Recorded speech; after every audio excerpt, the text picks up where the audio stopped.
Deniz from Deniz World of Bodybuilding. Today I want to talk about Jay Cutler.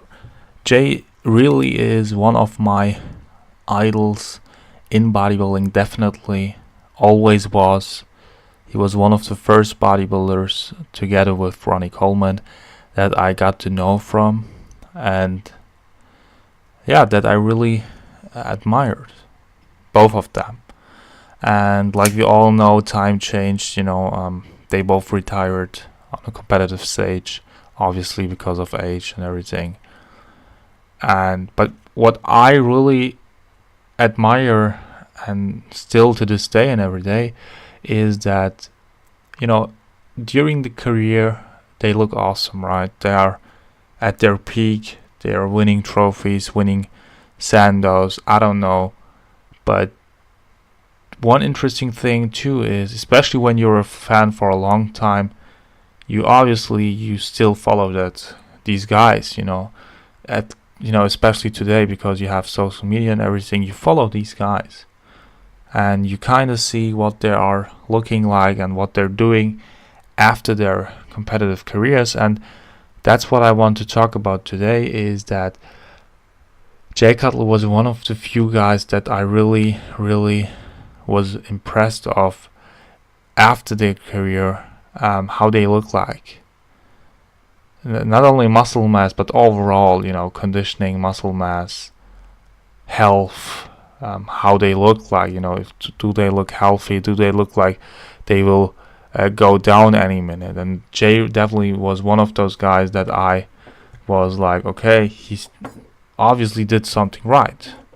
And I met him this year at the FIBO. Sorry, I don't have the picture right now, but I met him this year at the FIBO, and he really looks, it's not like on pictures that he looks healthy, but he really is a fresh guy, not only from his style, but also overall.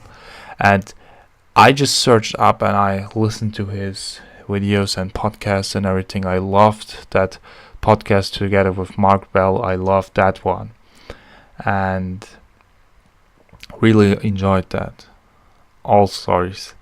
And what I saw there was, and what he said himself is, and I really think that's one very, very, very important thing, is that even during his peak and in his career, he never did forced sets and reps.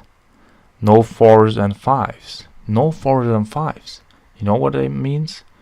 That means, of course, no ones and singles and twos or doubles, or how you call them in powerlifting. He didn't do anything below 6 repetitions, and that's I think what I read that book once. I loved it. I have to read it again, to be honest. I think it was called Championship Bodybuilding by Chris Aceto, and he says the exact same thing. Nothing below 6 repetitions if you're into bodybuilding and you want to be a bodybuilder.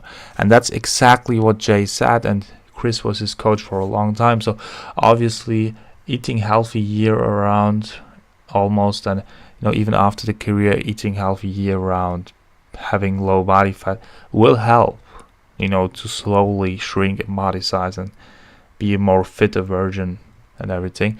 But I think the problem is that after the career, your joints, your backs and everything, that hurts. That hurts up and that sums up. And what he did with no 4s and 5s and no forced sets and reps is something protective, I think, for the long term and for the long run. Obviously, he probably didn't have any genetic issues to begin with, like Ronnie did. Ronnie had genetic issues, so even if he wouldn't be into bodybuilding and powerlifting, he probably still would have had back problems today. Nothing as severe as it is today. I don't think that he would have to have all those operations, but he probably still would have back problems. But what Jay really did is something I think that first you don't, it doesn't hurt you muscle growth wise, and it definitely helps you for the long term health, for your joints, your bones, anything, you know, your whole body.